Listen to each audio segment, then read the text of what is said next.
गाजरावाड़ी इलाके में ईदगाह मैदान के पास महिलाएं कई सालों से घास का व्यापार करती है, लेकिन कल अचानक ही वहां पर वडोदरा महानगर पालिका की टीम पहुंची और अतिक्रमण दूर करवाने की कामगिरी वडोदरा महानगर पालिका की टीम की ओर से शुरू करवाई गई। इस दौरान महिलाओं के सभी घास के पूड़े जो है वो जब्त कर दिए गए और साथ ही जो बांधकाम आगे के हिस्से में किया गया था उसे भी तोड़ दिया गया, जिसके मद्देनजर ये महिलाएं इकट्ठा होकर आज विपक्षी नेता चंद्रकांत श्रीवास्तव के पास पेशकश के लिए पहुंची। तब विपक्षी नेता चंद्रकांत श्रीवास्तव की ओर से इस मामले के मद्देनजर डिप्टी कमिश्नर को पेशकश की गई और उनकी ओर से ये मांग रखी गई कि इस इलाके के लोगों को व्यापार करने के लिए जगह दी जाए, जिससे कि वो अपना रोजाना का गुजरान चला सके। आ गाजरावाड़ीની મહિલા નથી, મારો પરિવાર છે।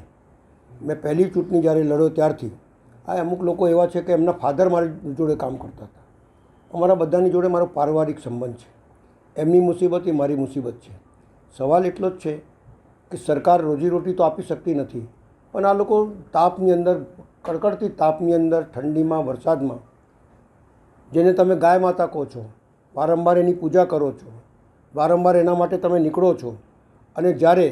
આ ઘાસચારો વેચતા હોય અને ગાય ભૂખી ગાયોને આ ઘાસ વેચીને પોતાનું પેટીયું ભરતા હોય ત્યારે એમને સતાવવાની જરૂર નથી, એમને વ્યવસ્થા કરવાની જરૂર છે। તમે અચાનક આવીને તોડી નાખ્યું, લીધેલું ઘાસ મફતના ભાવમાં જતું રહ્યું, તમે એના કરતાં એમને કીધું હોત કે તમે પાછળ જતા રહે, જગ્યા સરકારની છે, આગળ છે, પાછળ છે, વ્યવસ્થિત એમનું પેટીયું ભરી શકે, એમની રોજીરોટી ચાલે અને તમારું બી કામ થાય, રોડ બી પહોળો થાય, એ તો એ લોકો બી ઈચ્છે છે, પણ તેમ છતાં પણ નુકસાન કરવાથી કોઈ ફાયદો નથી। મેં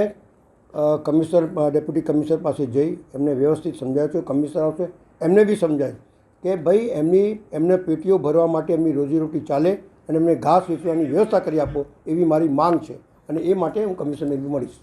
हमसे जुड़े रहने के लिए हमारे YouTube चैनल को सब्सक्राइब करें और नई वीडियो की नोटिफिकेशन के लिए बेल आइकॉन को दबाएं।